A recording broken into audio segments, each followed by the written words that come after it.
I have our new wick type main seal installed in the block half, but because it's such tight quarters and trying to get the camera in here while I'm working, I'm going to show you the exact same thing only on the cap.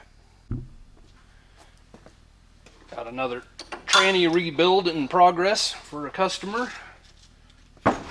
Move that guy out of the way, really need to get back to that today. But right now we're installing a crankshaft.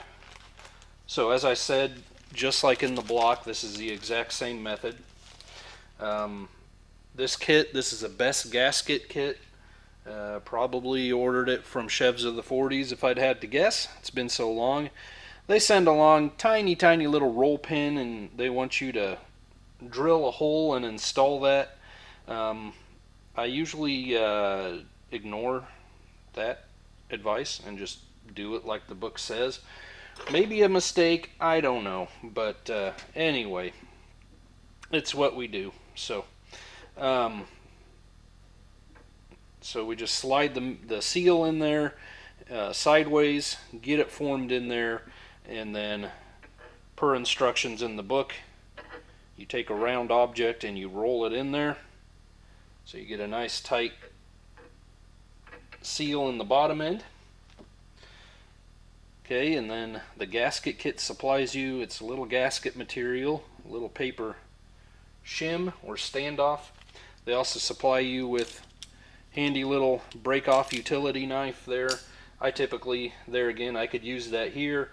I find it just as easy to use utility knife razor blade because it sits nice and flat, and when they're sharp, it's perfectly, it's very simple to cut. So you back up what you're doing, also with a supplied tongue depressor piece there, and just slice that through. And then you got your nice little extra bit of material there. In the book, they say the same height as the main caps. It's kind of hard to judge, you know, we got a little bit of gap or distance in between the two, but they are standing off. You know, they're actually a little bit higher than this gasket material. So we could probably cut it a little bit thicker there even, but anyway, I'm pretty sure we're doing the thing here. So we'll get the other one.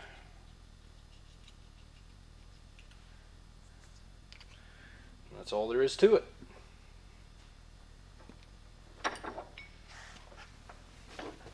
Put our main caps on. I want to check our end play with our thrust bearing surface, which is on number 3 here. The book says between 4 and 8, I think. Let me get the right gauges. 6.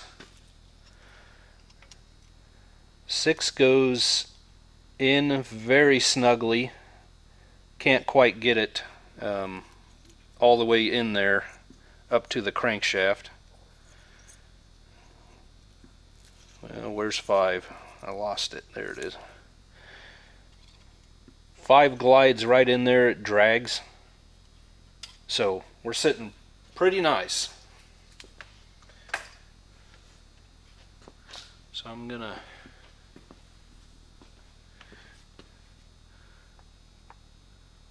get all our bearings, assembly lube, or our journals rather. Ew, sticky.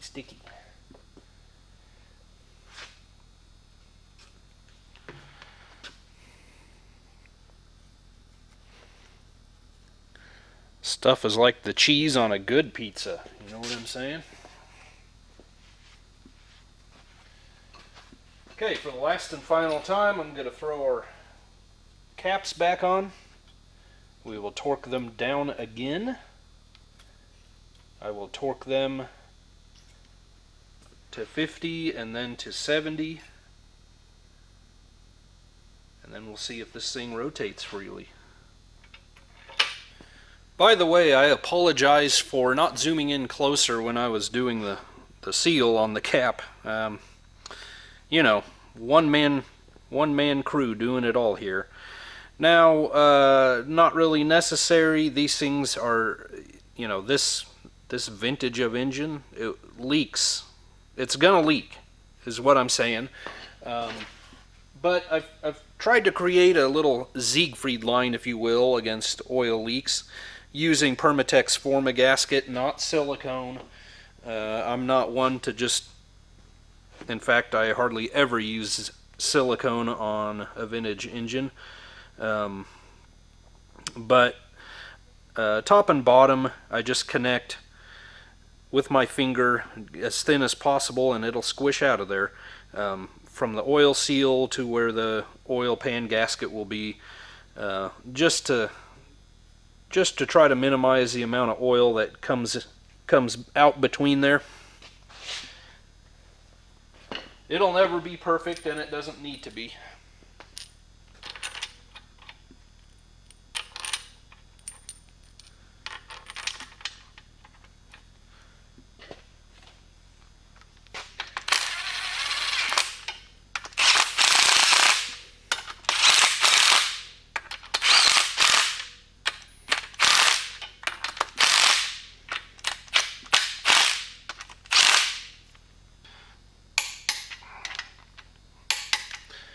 Alright, we are torqued down to 70. It does rotate a bit stiffly. I was a little worried at first. I loosened my rear main cap and it rotated freely. So I think between the new rope seal and we're getting a couple of years on this assembly lube, and it's cold basically, so it's extra thick, I think between those two factors, that is making it roll a little bit tighter than we may want to see, but it does roll. And I think the more I do it, the easier it's getting here. So I'm not at all worried about it. We know that we have the correct clearances, and if nothing else, we know we have an excellent rear main seal going on there. So I'm going to consider that done. I'm going to go back to that transmission at the moment. When we come back, we will be installing pistons.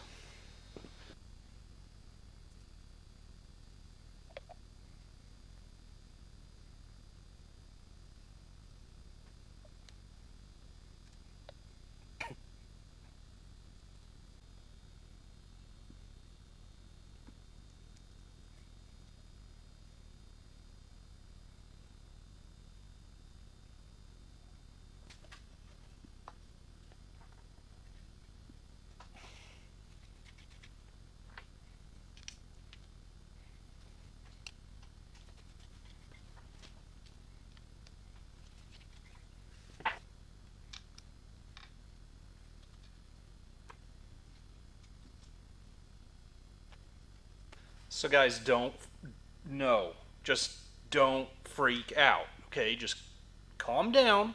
It's gonna happen. I'm gonna be okay. You're gonna be okay. The engine is gonna be okay. When I put together the 62 327 that's over in my 86 GMC, I did the proper procedure for reinstalling your crankshaft timing gear, and guys freaked out. Guys, it is the proper thing to do as outlined. So in this case, in this engine, in our book, it is outlined in there how to reinstall them. You tap them back on. That was the case for the first half of automotive history. Certainly as far as Chevrolet is concerned, I don't know what every manufacturer did, but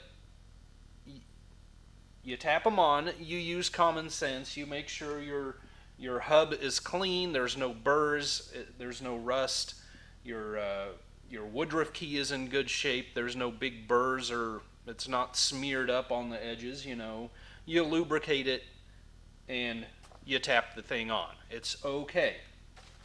Now, with these, there is another procedure where it is quite necessary If you want to tell me, first of all, well, you should press it on beforehand. Well, you got a plate here. You can't. That doesn't work very well to get the plate on if the gear's on, right? But there's another procedure outlined in the manual that you want to do that means you cannot have this on beforehand, and that is you want to take your thrust plate on the front of your camshaft, which I've already done it and I have that all pressed together now. But your thrust plate, you put your gasket, you put your front plate on, you hold your thrust plate on there, and then you take a straight edge across from this this machine part of the crankshaft across to the thrust plate, and you make sure that that's even. If it's not, you can put more another gasket behind there or whatever, and just make sure you're just lining up your two gears, right? So you certainly can't check that if your timing gear is already on. Now, I fully well realize that they make kits where you can drill and tap your crankshaft, and absolutely, a nice, steady, solid push effect is always better than a hammer effect. But as I said, for the first half of automotive history, certainly as far as Chevrolet is concerned, installing them by tapping on the thing was perfectly acceptable. And if you don't get carried away, if you use your brain, you're not going to mess up your thrust bearings. So that's what I'm going to do. If you disagree, you're wrong, but turn away. Okay? All right.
All right.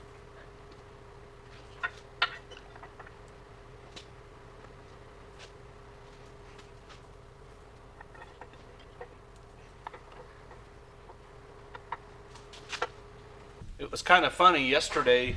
I needed some assembly lube, throwing the cam in and so forth, and there were 2 bottles of this TRW assembly lube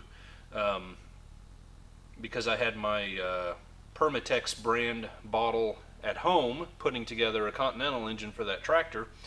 But yeah, like there were a couple of old bottles of this, and I had my son in the Dodge Ram pickup bed spraying down and wiping out all the dust and everything from sanding in preparation for painting that.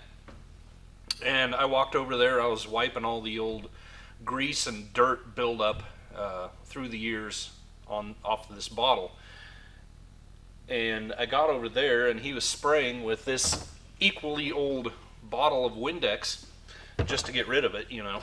And I was like, man, something is stanky over here, you know. And it smelled like, have you ever been in a shop where there's a floor drain, you know, over a considerable area? It doesn't have to be a big floor drain even, but you know, a typical shop drain that they've allowed some oils and antifreezes to get down in there, and it just festers and stews, and it's not quite a sewage smell, but if you've ever smelled that, you know what I'm talking about. And you pretty much have to like throw lye or lime or something down in there and kill everything and scrub it out, and then the smell will go away. That's what I was smelling. I was like, how old is that Windex that it would get that bad? But no, it was this stuff. And of course, me, I don't like to assemble engines with gloves on, so I got that all over my hands. And needless to say, the rest of the evening I was smelling this wonderful stuff. I mean, yeah. I don't know if that's how this TRW smells new, or if it's the fact that it's quite old. It seemed pretty good, like it's like it's like it was still good. What am I trying to say? I don't know. Anyway, I have gone through and I have test fit rings as we go here in the block, doing all those things. I'm not going to go through all of that with you guys. That's just unnecessary. If you're doing this, I always recommend you guys get a manual, and that should be outlined in the manual. So, pretty much just doing this by hand. I obviously have one of these ring tools, and you can certainly use it.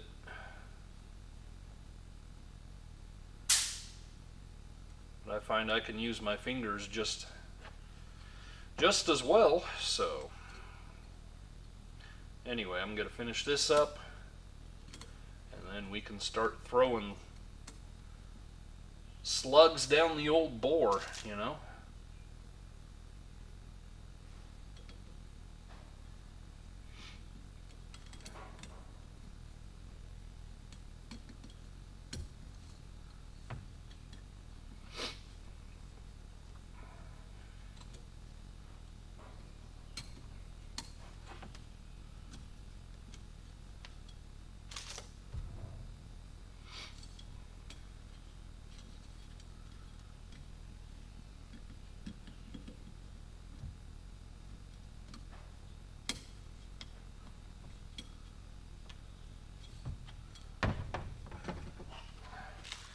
Got this handy little tray here. That's kind of cool, huh? Looks like the machine shop went through and honed all my rods and caps together, which I certainly do appreciate. What are these rods? Are these 10 over? I'm guessing. The bearings, rather. If I could read, yeah, 10 over. So I'll go through and get all of these installed. By the way, these are also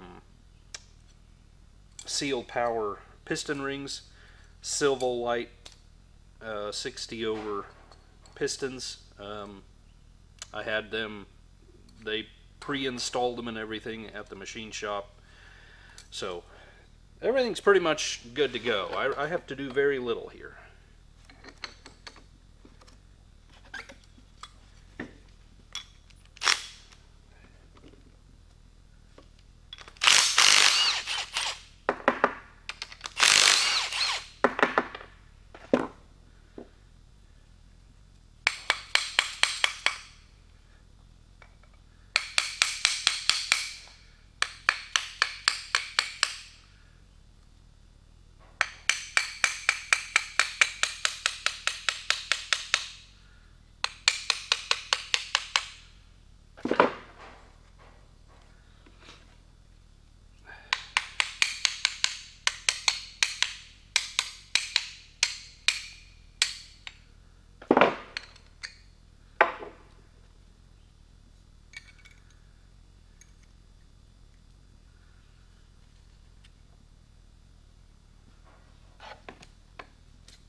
right, now for the time when we get to get messy, right? I had better prepare the size of my ring compressor before I do anything. Alright, a little bit of floor protection. Not much, huh? I need a tray for this thing or something. Okay.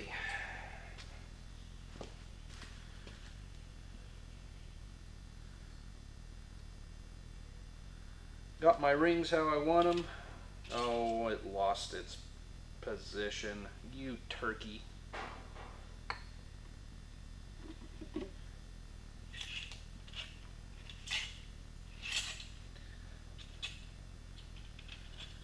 I like this thing except when it does that.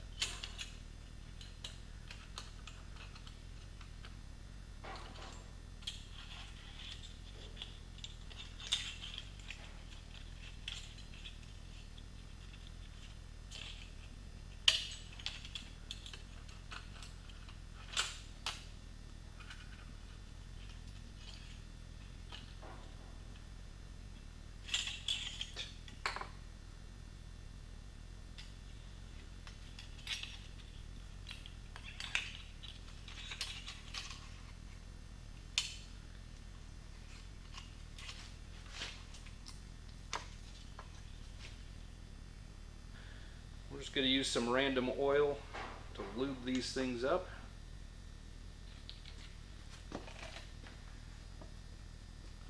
Which is where the mess comes in.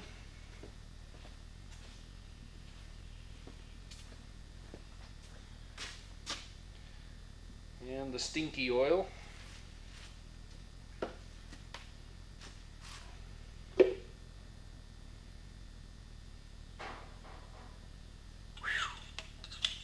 That stuff is ripe.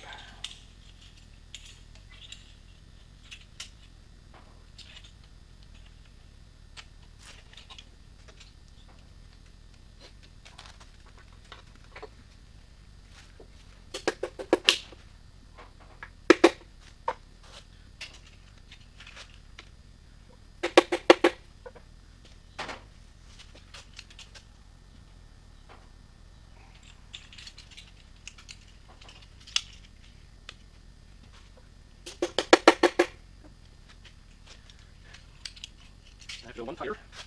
This guy up. Press it.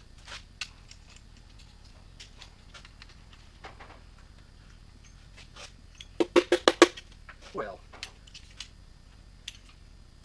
what is your problem, huh?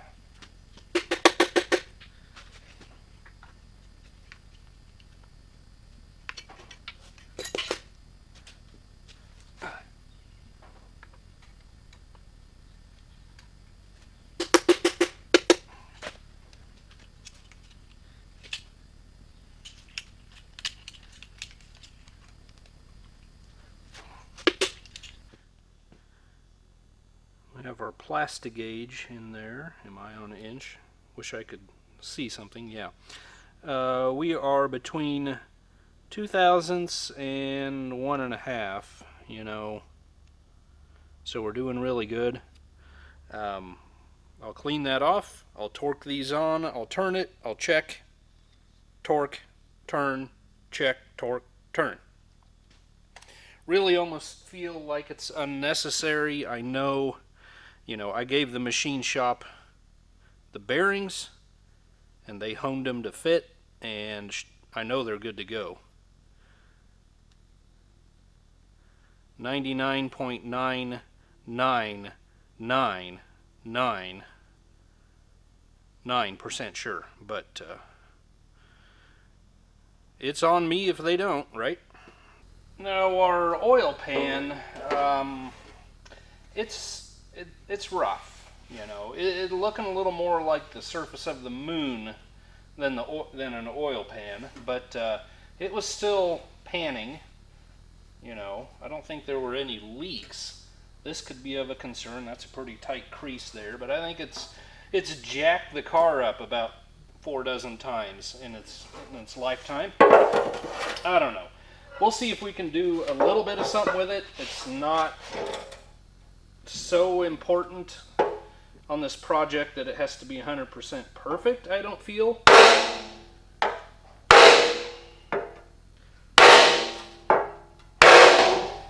But if I'm not going to be happy, then we'll just go scrounge up another one. I should have several, you know.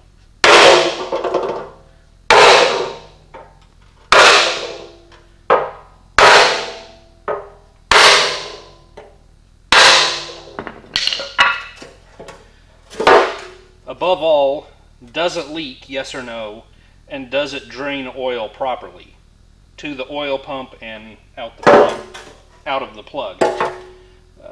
Those would be my main concerns.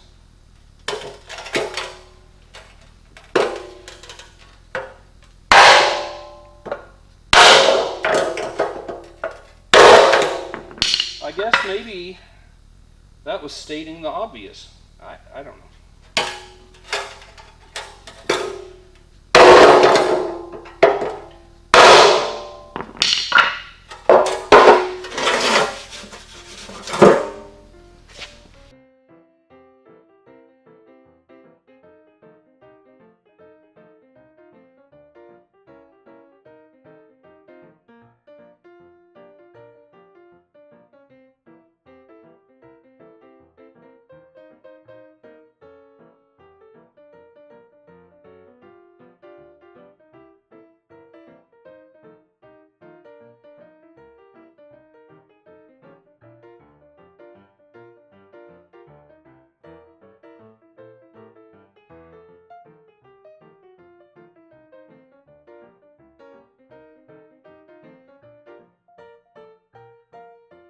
Now it's time for our oiling system, and then we can throw the pan back on.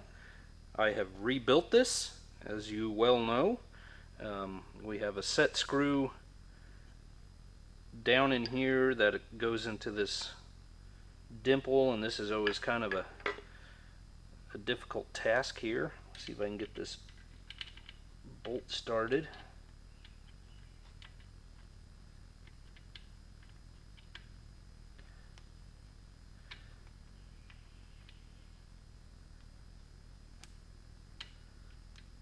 I need to turn the crank a little more. We'll see. Now we got it.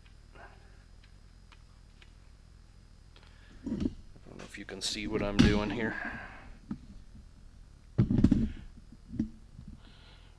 Right down in here.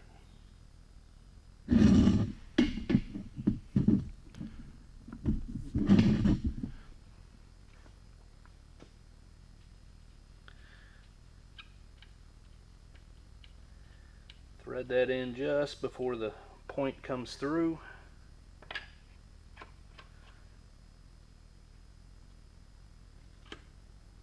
Okay, I've got my flare fitting installed there.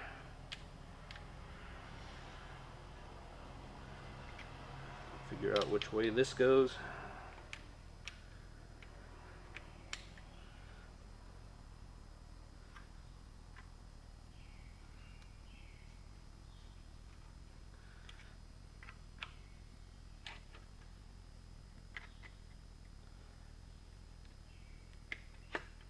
There she goes. Okay. Get everything kind of loosely set. And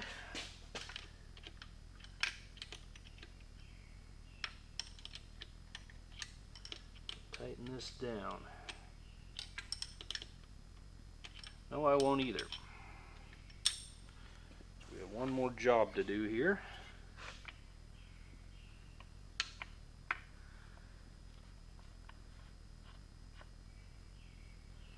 Get our pickup deal going. A little standoff for the main. I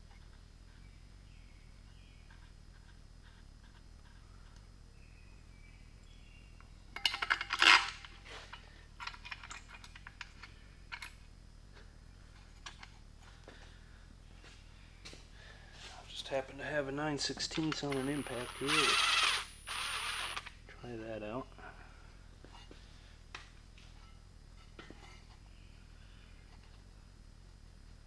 Alright, we want that perfectly perpendicular with the oil pan, you know, kind of thing. That's all looking good. So now I'm going to go back to my oil pump.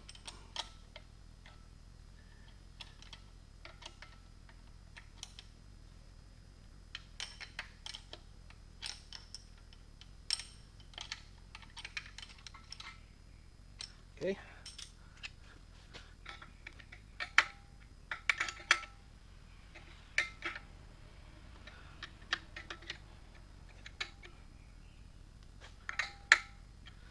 Good there. Don't get weird on me. Ratchet. If a guy needed a ratchet, it would be over here.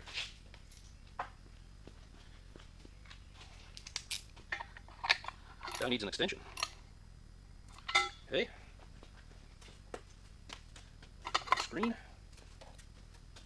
And our screen wire. What do you say we get an oil pan on here, huh?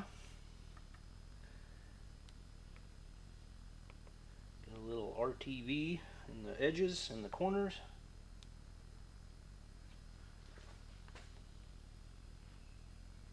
On our mains.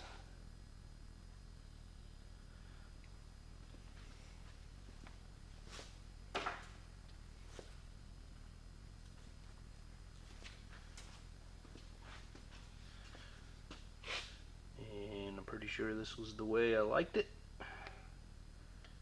Kit comes with a couple of options of all of this, but this looks correct.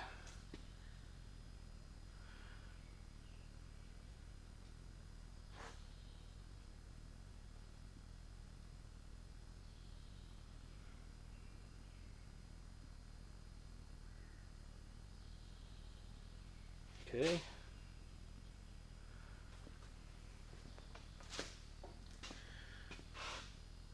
We're gonna double our pleasure and double our fun.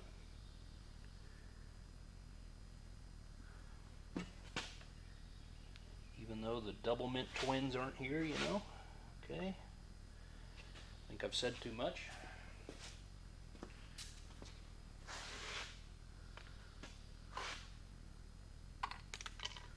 Lovely. Don't forget where that's at.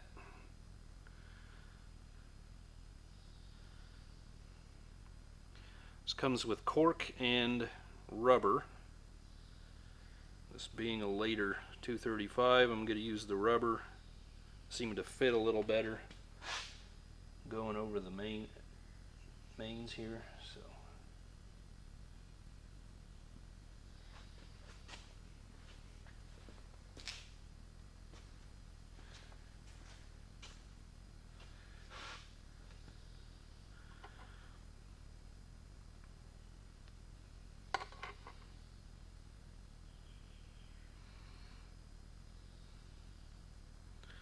just want to give this every opportunity to not leak, right?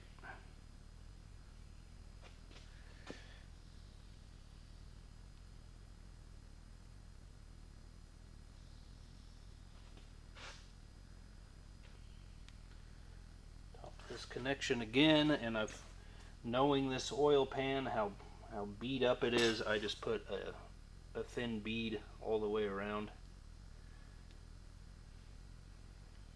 About got the good out of this tube here. There we go.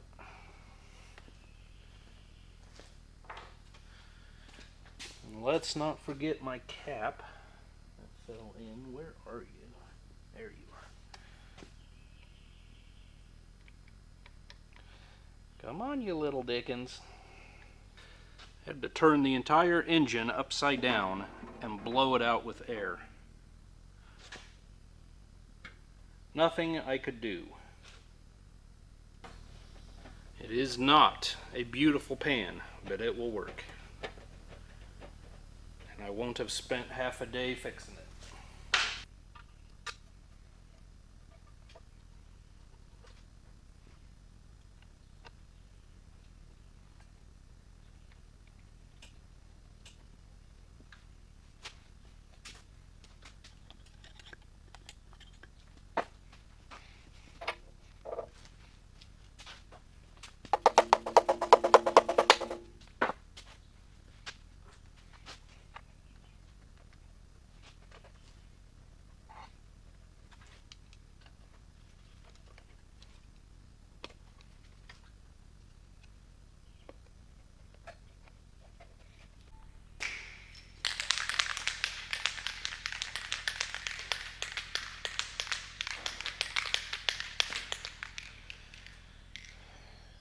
Ran to town and got some of the Permatex copper spray a gasket.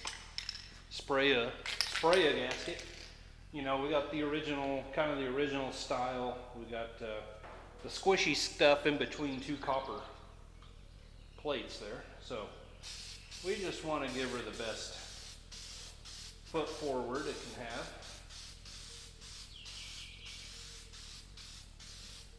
So I'll go ahead and spray both sides of this.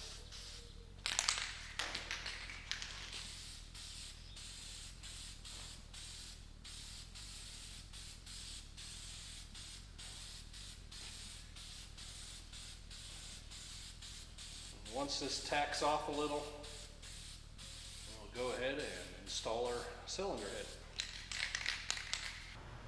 The book suggests guide pins. I don't have all my hardware left with the auction. I wasn't willing to pay the price for the bins that some others were apparently, so I got to start all over with that stuff. So I'm going to do it without guide pins. So we're going to see if we can get this somewhat lined up here. There we go. Close. Alright, take two. Had technical difficulties with the camera. Try this again. Pins would be great. I mean, basically just bolts with the heads cut off is all a guy needs.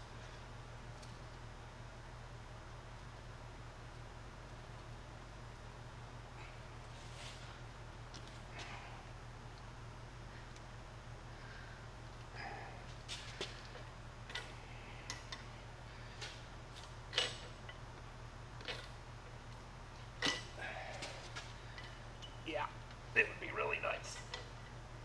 Okay.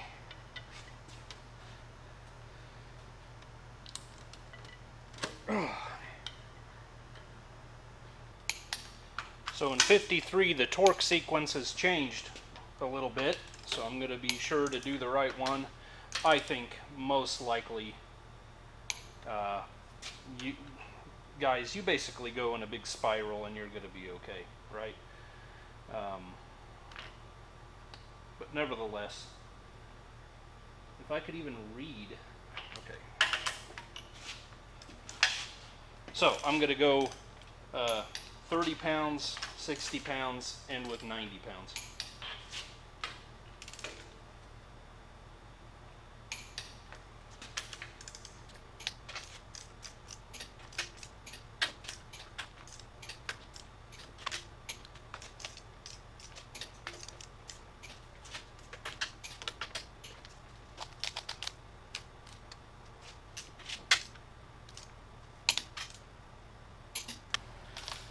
So here's something new I'm going to try this go around on this engine. Instead of reopening up the valve cover after it's been run and retorquing it, you know, the logistics of that, yeah, I can drive the thing around, and certainly I'll break the engine in and we'll drive it around a little, but its home is many, many, many hours. It's quite a road trip. From central Kansas to Little Rock, Arkansas. So that's not really feasible unless I drive it here enough, you know, to pull the valve cover back off and retorque the head bolts. However, I have read of a procedure I'm just curious to try, and we can see the effectiveness of it, and that is we torque them down just as we did, we leave it overnight. I will come back in the morning, I will loosen them all up again, like half a turn or whatever, and let that gasket re-swell, basically, is what you're doing. They said, in the account I read, they said like 45 minutes, you let it sit, and then you come back and you retorque them, and most likely when you recheck, if you make marks on the bolt heads, and you recheck where they were to where they are after the final torque, you will see that they have indeed tightened down just a little bit further. And that absolutely makes sense because you are collapsing that gasket and then you are retorquing it down. Is it as as good a job as letting the engine get hot and so on and so forth. I don't know, but like I say, I want to try it, and for our purposes, the logistics of it, I think it makes more sense. Is my little propeller distracting to you guys? It's distracting me. Just saying. I am going to go ahead and throw our lifters and our push rods in, even though that's as far as I can go. That will at least allow me to get the side cover on. I need hardware. This thing had quite a variety of 1/4-inch bolts, and I want to get some more correct, what we would call stove bolts. So I can't quite get the side cover on today. Don't even know if that'll happen this video. But I can't finish the valve train because the centerpiece, I don't remember when we took this thing apart. I don't remember what I showed, to be honest with you, when we took this thing apart, but this oil hose for our rocker arms was pinched off and snapped in half. So I either need to repair, solder this back together, or see if I can scavenge one out of all my parts, or find one on eBay or whatever. But that's okay. I would rather not lean all the way in. You know, if a guy can, something's going on with the power system here. If a guy can avoid leaning his belly so far over a car, that's fine. With these 40s cars, that's a long way down in there. You gotta really, you know, get over that pontoon fender. Anyway, so I'm gonna throw those in, just get them off the table and out of the way, keep them clean. All the push rods are looking great. Surprisingly, even the one that had a broken lifter, I don't find a bent one there. And then I still find this really cool that we were able to latch on to some new old stock made in the US. I suppose, I mean, that looks like a Federal Mogul logo. Yeah, it is. Old Federal Mogul brand. So we're going to start throwing these old milk cans in.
When I took that 235 apart, I guess it was this winter, for Chevy brother Doug, you know, he's in the fraternity.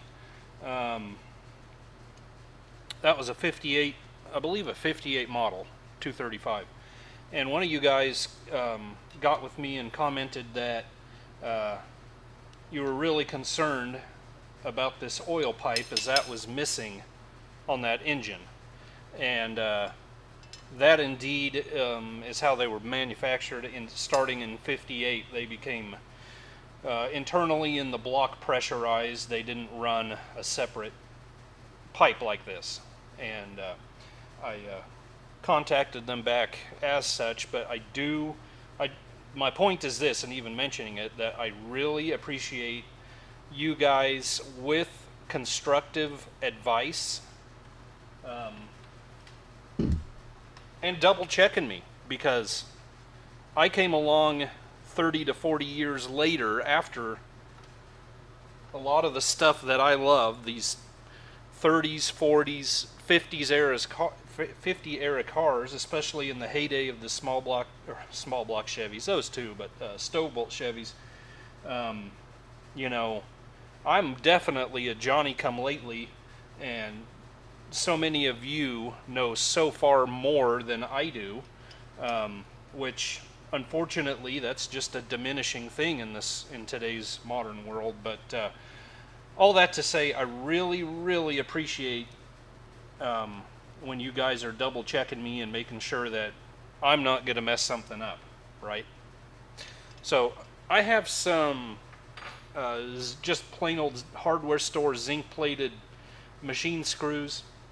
You know, they got a combination Phillips and slotted head. I'm going to go ahead and put our cover on after I tighten that down and use those. And then tonight I'm going to get on McMaster Car. I think I can find a black oxide, even if it's zinc plated. I don't care that much right now. The correct head in slotted in the correct lengths, and I'll order a box and replace them when we get them. But I think I want to cover this up.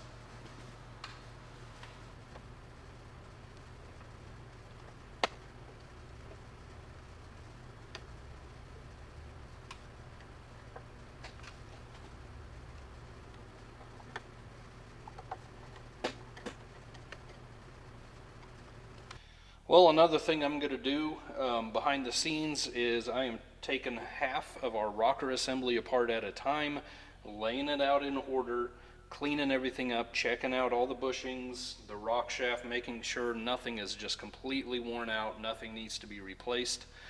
Our center oiler, I have cleaned that up, and I have no idea why it was pinched off. I have no idea why it was completely broken off and just laying on the top of the head. Was that installer error? Did someone try to modify that to make it look like another version of this? Because through the years, these did change design quite a bit. A lot of them that I'm familiar with, this tube just ended right here and was pinched off, and it had the weep hole, and that was it. So this gets oil pressure up from the rear cam bearing through that little hose by all the lifters, and there's a slot in the side of the bushing here, and so this tube is slotted, so that's an open passage, and that's where the majority of your oil gets to your rocker shaft and onto your rockers. And then this would have been connected here roughly like that, and you of course have the weep hole, and then anything else, any oil pressure left, will just drain back down to the head and then back down to the pan. So I have no idea why this is like this.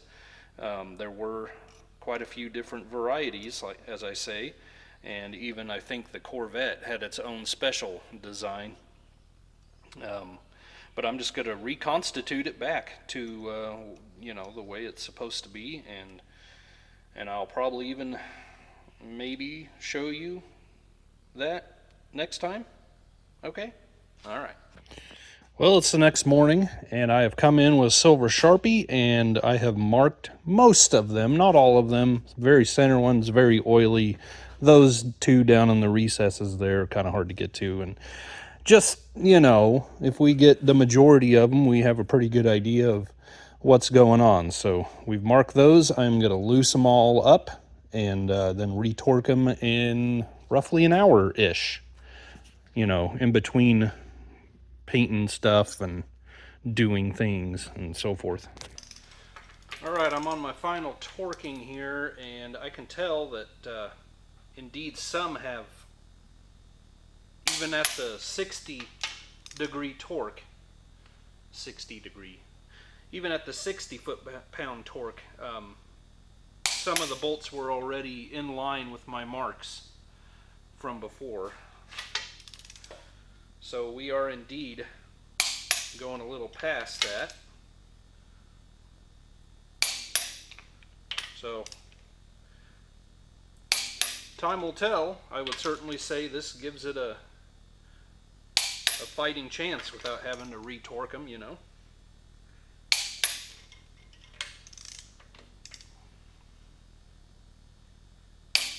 I'll get these done and I'll show you where we end up in just a second. So we can see, some of them are just barely past where they were originally. a degree or two, some are a little farther. So that one's quite a bit past, that one's just barely, quite a bit, quite a bit, quite a bit, quite a bit. Right on the money, quite a bit. So, you know, it certainly works. It's not false information. And if it's a little bit of a leg up compared to having to tear it back down and retorque after so many miles, then so much the better, right? Well, guys, as much as I would love to do this from beginning to end, from bare block to in the car and running, it's just not going to happen on this project. There is too much to do, too much to get through, and the videos would end up being 3 hours long. I know some of you wouldn't mind that, but just that in itself, editing that video, that takes quite a long time as well. So, this is where we're going to stop. We have a lot to do. Last night I ordered Stovebolts from McMaster Car. That's what I call them. I also got a water pump pulley. This had a good water pump, but it had the 5/8, the older 5/8 size. And this had the crank pulley is 3/8 on this. So I want to change out that pulley if I can do it. Chevs of the 40s sells just a 3/8 pulley.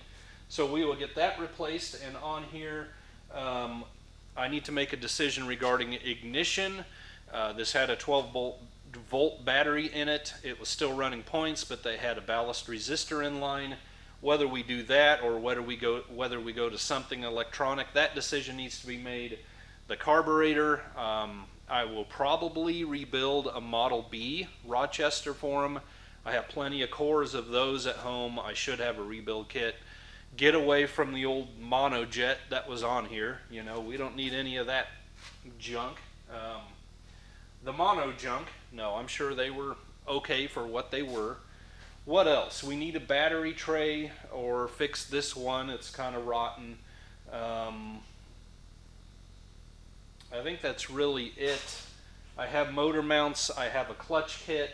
Of course, we've been through the transmission.